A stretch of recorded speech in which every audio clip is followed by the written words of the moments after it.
Hello दोस्तों, स्वागत है हमारे YouTube चैनल इसके स्टडी पॉइंट पे। आज फिर आप लोगों के लिए एक इकोनॉमिक्स का ऐसा टॉपिक लाए हैं जो कल अधूरा छोड़े थे। कल तो नहीं आ पाए थे किसी कारणवश से। आज आप लोगों के सामने जो छूटा हुआ अधूरा टॉपिक था आज पूरा करेंगे। हम चल रहे थे RBI के बारे में और उसी के बारे में आज चर्चा करेंगे। बने रहिए हमारे साथ वीडियो में।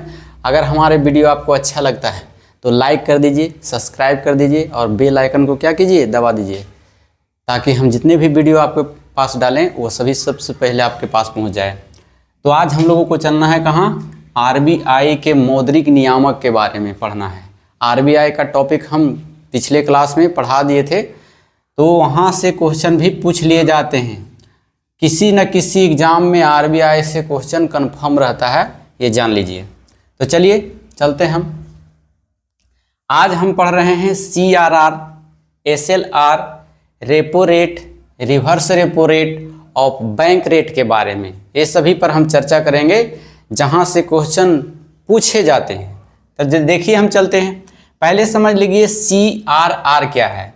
इसका फुल फॉर्म होता है कैश रिजर्व रेशियो।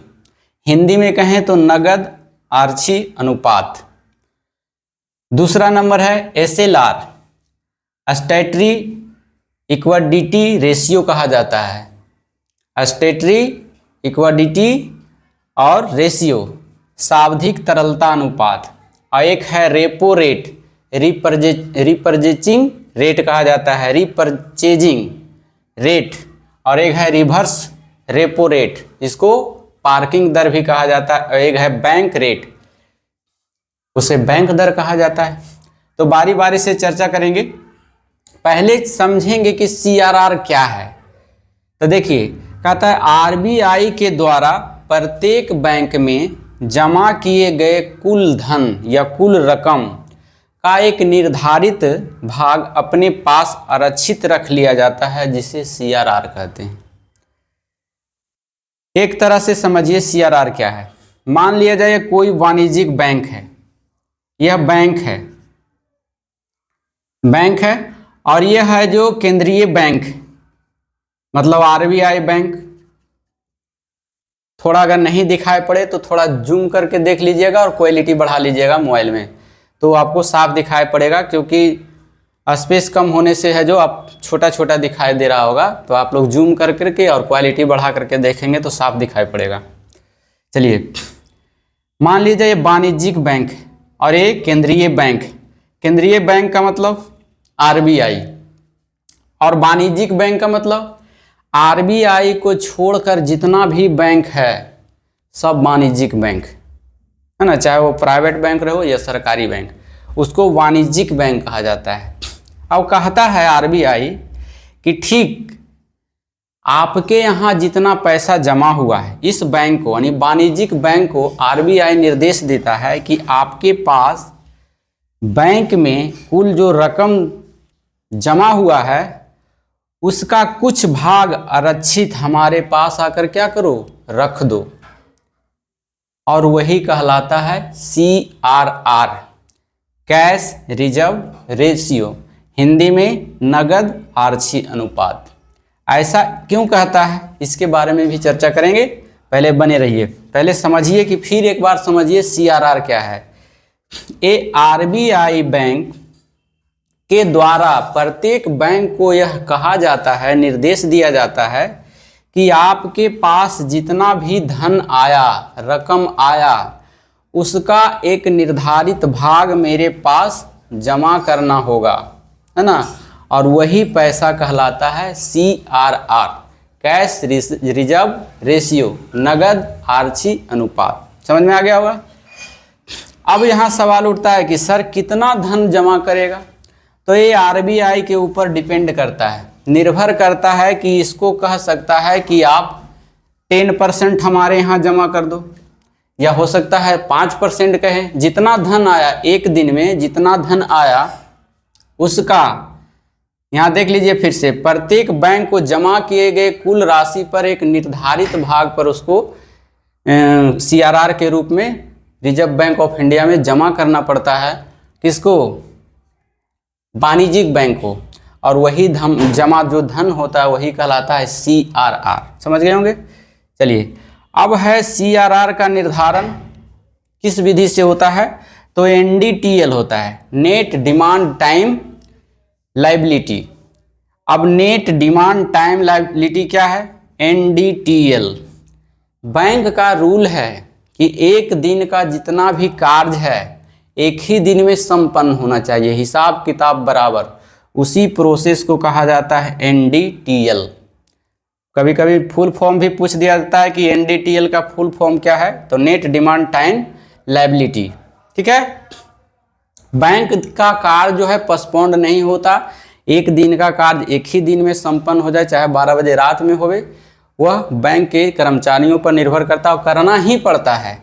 इसीलिए आप देखते होंगे कि बैंक में है जो 4 बजे के बाद बैंक बंद हो जाती है, क्योंकि सारा रिकॉर्ड करके और फिर हिसाब किताब करता है और RBI को पैसा ट्रांसफ़र कर देता है। सब प्रतिदिन, एक दिन का काम एक दिन में समाप्त, दूसरे दिन उसको रहने नहीं देना है। चलिए, इस राशि पर कोई ब्याज दे नहीं है। अगर यह पैसा वाणिज्यिक बैंक RBI के पास जमा कर देता है CRR के रूप में, तो RBI बदले में उसे कोई ऋण, कोई ब्याज नहीं देता है। चलिए, नेक्स्ट पॉइंट है CRR पर बैंक किसी प्रकार का ब्याज नहीं कर सकता या व्यापार नहीं कर सकता। यह जो CRR जमा किया गया है, तो बैंक जो है उस पर ना तो कोई व्यापार करेगा, ना कोई अन्य किसी को लोन देगा। वह एक रिजर्व के रूप में, यहाँ नाम ही से पता चलता है कैश रिजर्व रेशियो, यानी कैश एकदम जमा करना है ना, और उस पर RBI कोई आपको इंटरेस्ट नहीं देगी। तो वह पैसा जो RBI के पास चला जाता है CRR के रूप में, उस पर कोई इंटरेस्ट नहीं लगता है, वही पैसा होता है CRR। समझ गए होंगे। चलिए, अब है SLR। क्या है SLR? SLR मतलब समझाए थे अब, स्टैट्यूटरी लिक्विडिटी रेशियो, सावधिक तरलता अनुपात। अभी क्या है, कहता है वाणिज्यिक बैंक ग्राहकों द्वारा जमा की गई राशि का एक निश्चित भाग RBI द्वारा निर्धारित होता है ना, उसे अपने बैंक में सोना, प्रतिभूति और नगद के रूप में आरक्षित जमा रखता है, उसे SLR कहा जाता है। मतलब दूसरा निर्देश देता है RBI, ये RBI बैंक हुआ, और ये वाणिज्यिक बैंक कोई भी बैंक ले लीजिए, PNB ले लिया, PNB ये बैंक है, तो ये RBI इसको कहता है, वाणिज्यिक बैंक को निर्देश देता है कि आपके पास जितना ग्राहक जो है जमा किया पैसा, उतना पैसा में से एक निर्धारित भाग हम तय करेंगे और वह आपको अपने बैंक में रखना होगा रिजर्व के रूप में।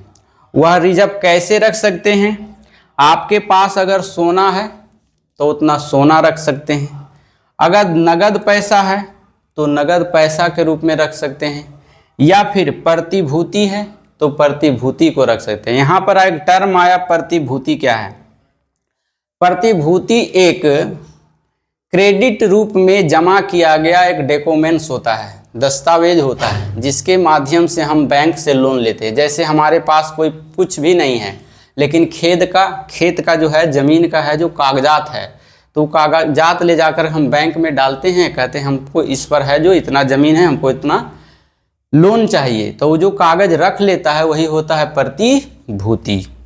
तो यहाँ तक भी समझ में आ गया होगा। अब है जो RBI कहता है कि मान लिया जाए RBI कह दिया PNB को कि आपको 10% अपने पास रखना है पैसा, हमेशा आपका बैंक कभी खाली ना हो, तो वही पैसा कितना पैसा, तो मान लिया जाए एक दिन में उसका है जो जमा हो गया 10,000, मान के चलिए 10,000 जमा हो गया, और इसका 10% कहा, ये मान करके हम चलते हैं, लेकिन ये RBI पर डिपेंड करता है वह कितना रखवाता है।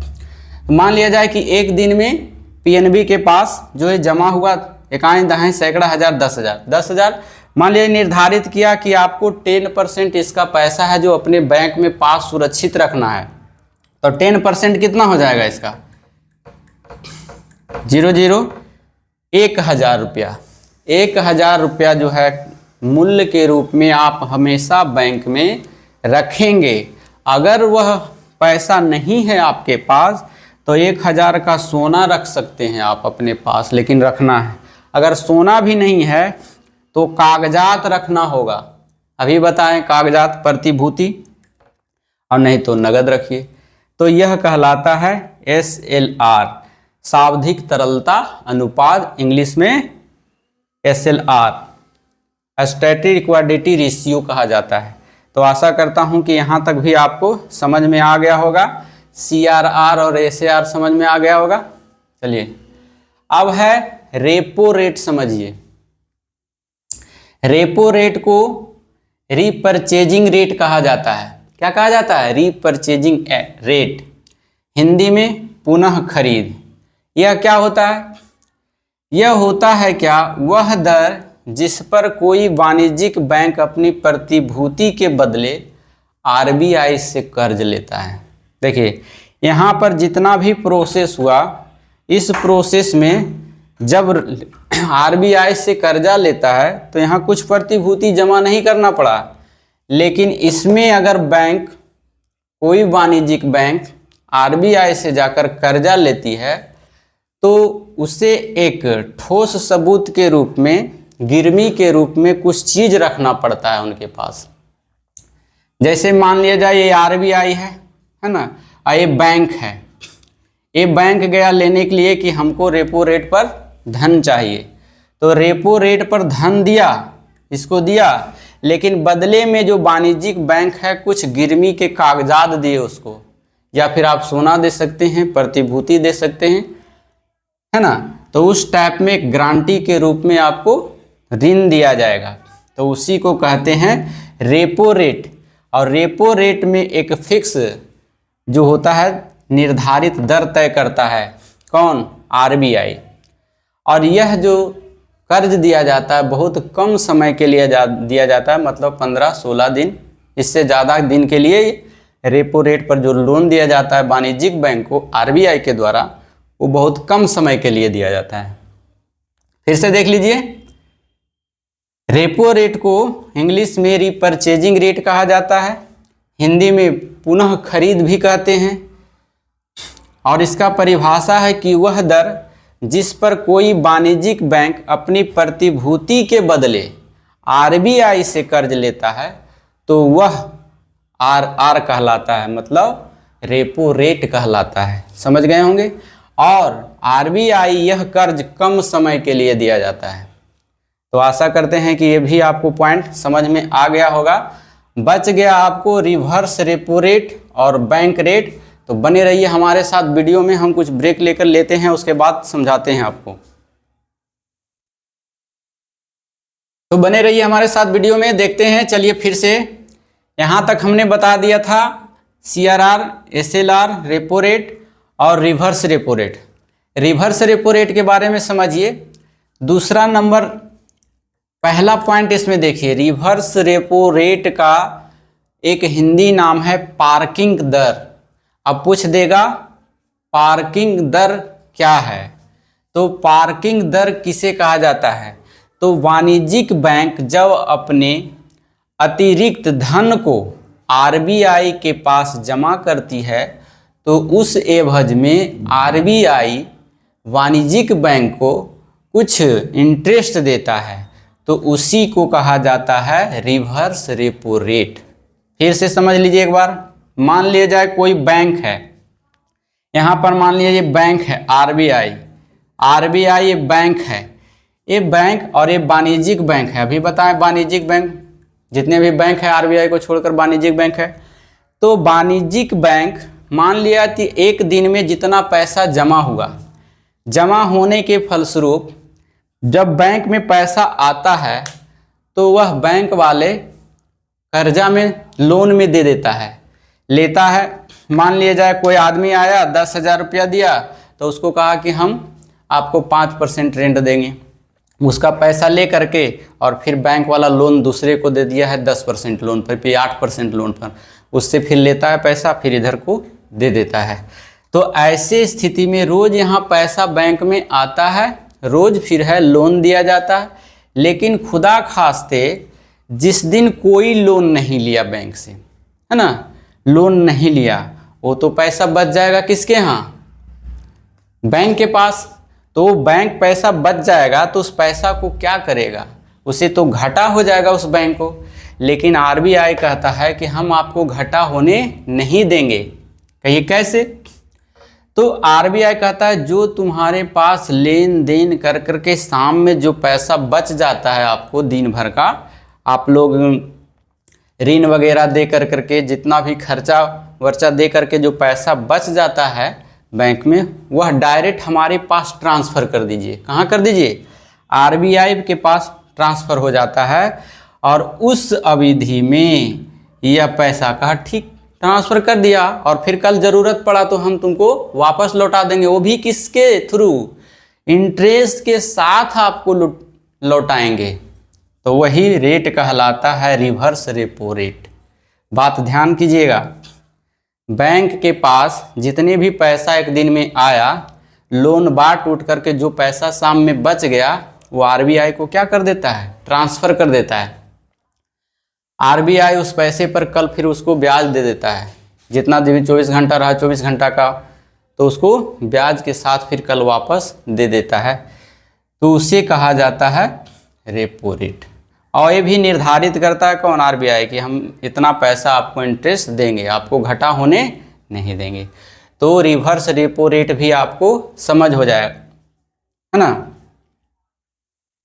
और इधर से होता है बैंक रेट में। देखिए बैंक में बैंक रेट क्या है, कहता है जब वाणिज्यिक बैंक आरबीआई से कर्जा लेता है तो कर्जा लेने के टाइम में कोई भी प्रूफ नहीं देता है। जैसे हमको पैसा की ज़रूरत है, हम पैसा जाएंगे महाजन के पास तो कहेगा गिरवी के लिए कुछ लाया है वस्तु, तो कहेंगे कि नहीं, ठीक है, फिर भी दे देते हैं लोन।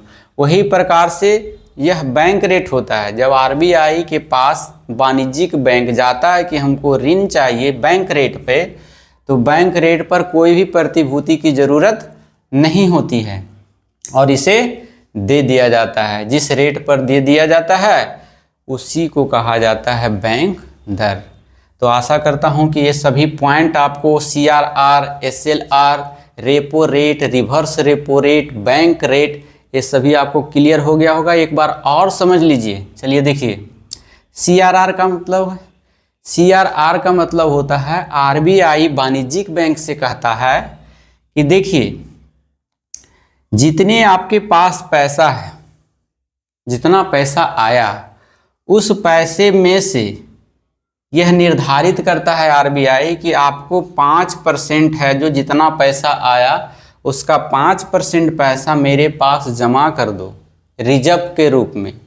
क्योंकि कब बैंक दिवालिया हो जाएगा, कब किसी का पैसा लेके भाग जाएगा, तो जिसको पैसा जो आदमी जमा करेगा तो ये रिजर्व रखा हुआ रहेगा, तो उसी रिजर्व से वो क्या करता है, कुछ दे देता है पैसा।